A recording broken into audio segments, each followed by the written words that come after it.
Hari ini saya bertamu ke rumahnya seorang seniman muda ini. Wah, seniman muda. Mazul. Mazul. Kalau di Solo Raya, beliau ini terkenal dengan istilah Mas Kipli. Ya. Mas Kipli. Mazul, pripun kabare? Saya Mas. Saya. Mazul, gini Mazul. Ini kan saya ingin berbagi tentang pengalaman para seni rupa, terus lika-liku hidupnya ke teman-teman, mungkin adik-adik mahasiswa atau juga penikmat seni rupa di Solo Raya dan Solo Tanah Air. Nah, ini ada beberapa hal yang saya beli Mas. Yang pertama itu, nah ini kan jenengan memilih jalur pelukis itu, wah riwayatnya gimana? Ini pendidikannya apa memang pendidikan dari seni rupa atau memang otodidak? Monggo kita ceritakan. Ya, nek awal dulu itu sebenarnya dari orang tua itu pengen anaknya jadi kiai, jangan-jangan. Ya, jadi kiai. Jadi kiai. Jadi kiai. Awal saya tuh sekolah dari dasar ya itu sudah madrasah itu Daiyah. Madrasah sanawiyah ya kan. Terus agak berbeda jalur ke SEMEA, sekolah ekonomi. Ya, SEMEA itu yang apa? Sekolah menengah ekonomi. Nah, sekolah menengah. Iya. Setelah SEMEA kok bukan kok jadi marketing pemasaran manajemen enggak ya, tapi malah setelah itu kuliahnya seni. Kuliah seni rupa di ISI Solo yang dulu STSI. Melenceng jauh gitu. Dari pondok ke sekolah ekonomi, setelah ekonomi sekolah ISI. Nah, sekolah ISI, wah. Sekolah ISI belum sampai selesai, maksudnya sudah lulus nggak jadi seniman. Saya tuh malah mondok pesantren saya. Habis ini mondok. Setelah kuliah itu saya nggak kerja jadi seniman, nggak jadi apa-apa, malah saya itu mondok ke Gresik. Nah ini menarik. Terus pilihan menjalani profesi sebagai pelaku seni rupa itu gimana? Setelah mondok itu? Setelah mondok saya pulang hidup keluarga toh. Saya nggak kepikiran untuk jadi pelukis nggak. Pada tahun 2009 saya nikah, 2010 udah punya anak ya. Itu menarik. Apa ya? Perjalanan waktu itu akhirnya saya kenal 1 orang 2 orang di wilayah Boyolali ini kan. Ada temen ya, dari Colomadu situ ya, itu mengenalkan seorang seniman. Seniman rumahnya Kartosuro. Makanya no. Gitu. Ya posisi saya sudah masih di pondok pesantren itu, Mas. Aku punya temen, you know. Dia seorang pelukisnya bagus, dia sering juara. Nah, saya penasaran toh. Akhirnya saya main ke tempat Pak Sabto Sugio itu. Pak Sabto Sugio. Nah, Pak Sabto Sugio itulah. Akhirnya saya sering main ke situ. Beliaunya itu ngomong ke saya, "Lawang kamu itu loh, lulusan seni rupa ya kan. Basic kamu itu seorang seniman kok. Orang lukis gitu loh. Iya. Mas, biayanya itu kalau untuk memulai lagi itu rasanya kok banyak. Terus dari situ Pak Sabto Sugio itu mensupport saya, dikasih spanduk, dikasih kanvas. Sabto Sugio. Makanya itu.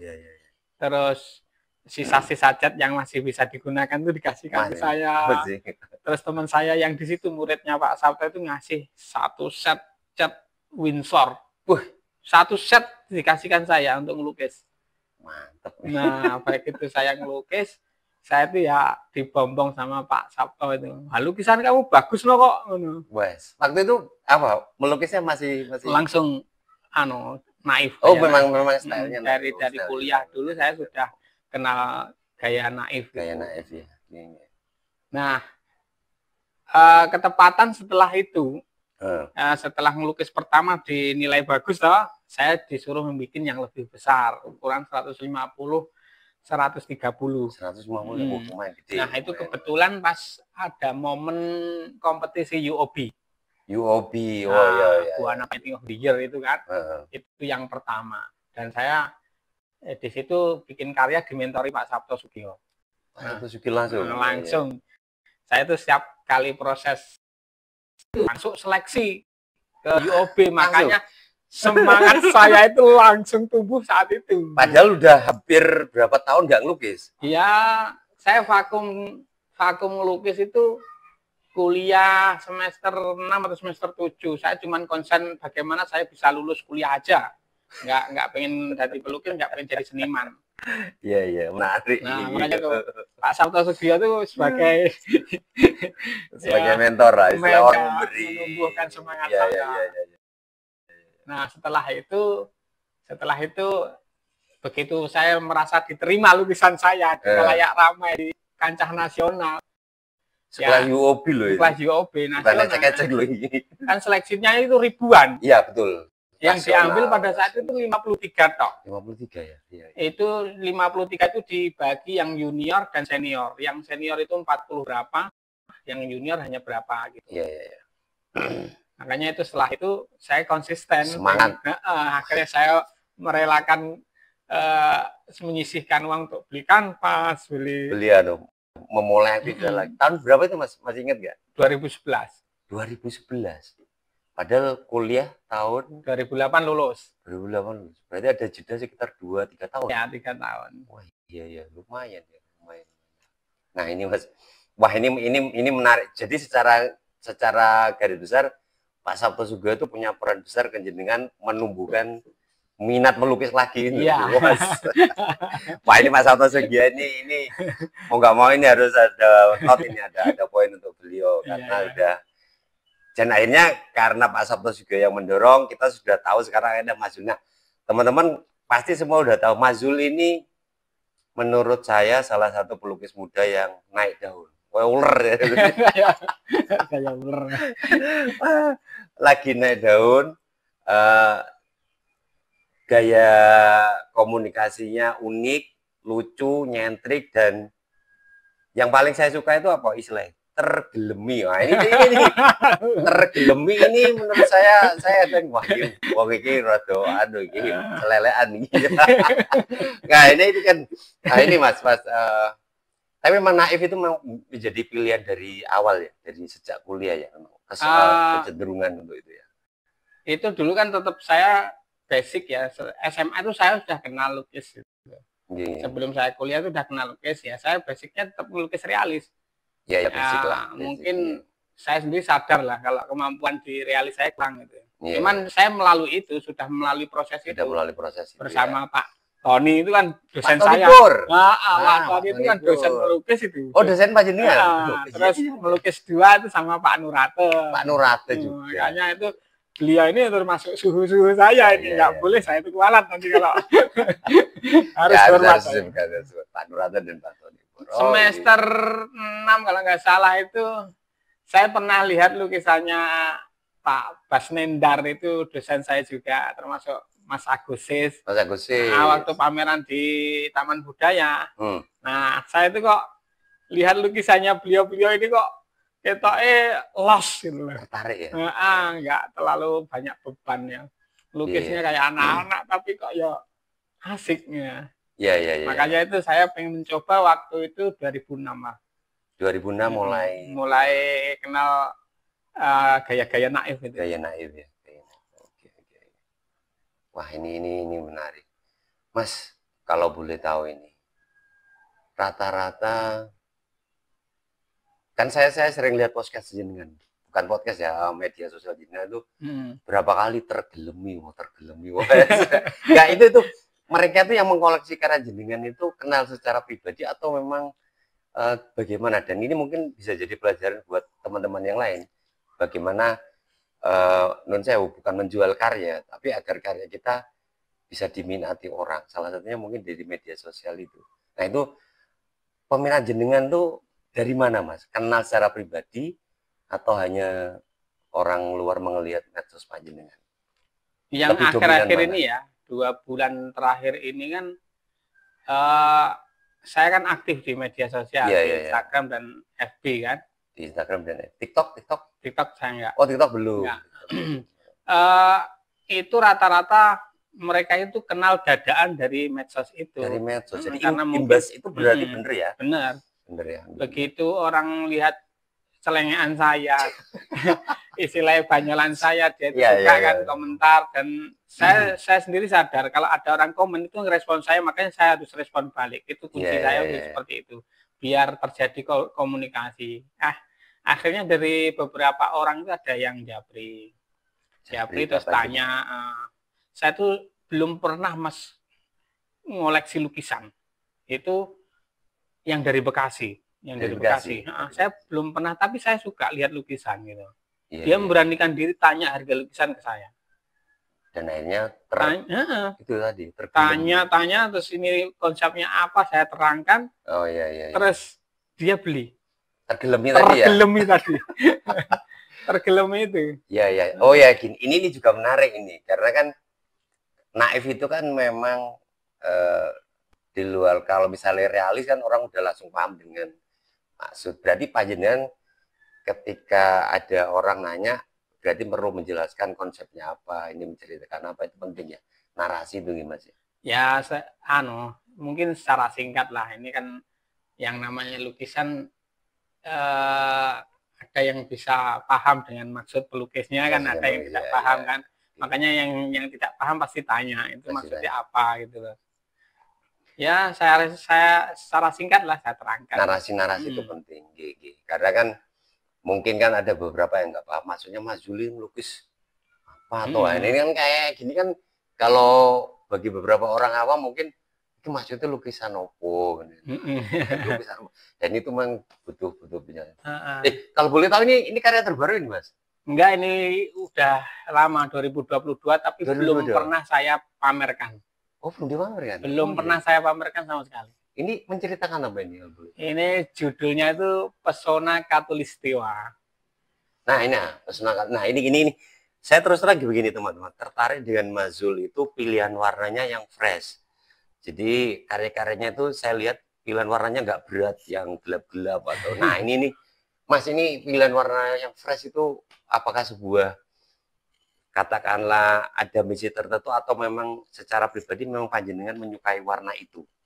Ya, saya memang suka warna-warna yang jreng-jreng itu. Oh, memang karena sejak awal suka dengan warna-warna yang jreng. Ini kan kalau kata teman-teman, saya pernah melihat nonton podcast Mas Zul, warnanya warna koyo cewek, pink. Oh.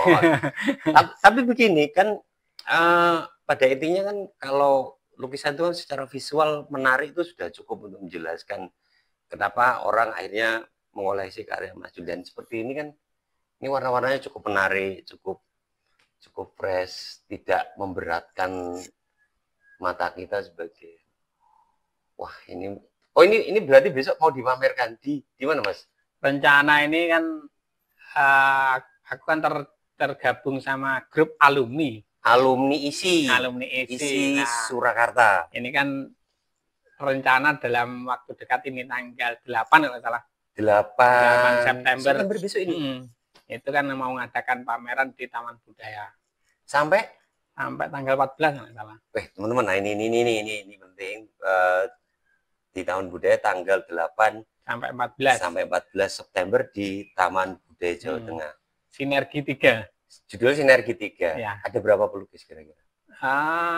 Alumni kalau yang sampai sekarang tercatat itu kurang lebih 30 berapa yang sudah daftar, yang positif dengan ngirim data dan kayak apa ya, foto karya dan foto senimannya itu kurang lebih 30-an berapa itu ulang tahun. Oke. Wah, ini menarik teman-teman, kalau misalnya teman-teman ada waktu nanti tanggal 8 sampai 14 ya. 14 bisa menyaksikan. Nah, ini Mas Zul, mungkin pertanyaan yang paling, apa sih rahasianya lukisan jenengan bisa tergelemi gitu.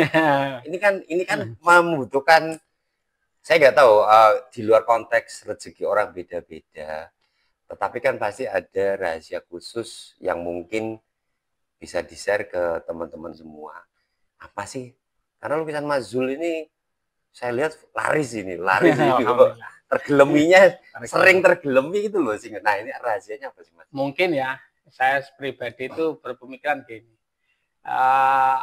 lukisan itu kan sebagai selain sebagai elemen estetis di dalam sebuah rumah, ya, mungkin itu bisa menjadi apa ya, motivasi bagi pemiliknya, melihat itu bisa menjadi seneng atau melihatnya itu sebagai pulang kerja capek-capek sampai di rumah itu lihat lukisannya. Oh, iya. Nah, motivasi itu saya itu berpemikiran seperti ini, Mas. Kalau saya lukisannya selalu berat, saya pribadi loh. Iya. Mungkin pulang dari kerja, you know, udah capek-capek lihat lukisannya kelas berat itu. Makanya kan lukisan horor. Lukisan horor ya. Saya nggak mau dalam itu, cuman saya pribadi ingin memunculkan karya-karya yang sifatnya bikin orang itu melalaikan sesuatu yang sudah penat di dalam pekerjaannya. Lihat lukisan kok lucu-lucu, warnanya fresh, nggak terlalu apa ya, tidak menambah beban. Itu konsepnya sedikit seperti itu. Terus dengan saya suguhkan warna-warna yang seger lah. Seger ya, saya melihatnya warna-warnanya seger, menarik, enak dilihat itu. Di mata itu nggak berat. Oh, jadi pada prinsipnya memang, tujuan, jadi teman-teman ini kan, baru paham kan kenapa lukisan Mas Zul itu banyak diminati, karena memang mungkin ya itu tadi, banyak orang yang udah capek dari kantor, dari pekerjaannya, pulang ke rumah ingin menikmati sesuatu yang fresh. Beda dengan ketika lukisannya di rumah serem-serem, berat, apalagi politikus ya, sesuatu yang berbau politik itu katanya berat untuk dinikmati. Iya. Wah, menarik ini, menarik. Secara, boleh tanya nggak, pameran tunggal udah berapa kali? Pameran tunggal baru sekali. Itu baru latihan. Sekali, ya? Termasuk saya anggap itu latihan. Tapi memang ada rencana? Sudah rencana memang ada pameran. Sudah satu kali.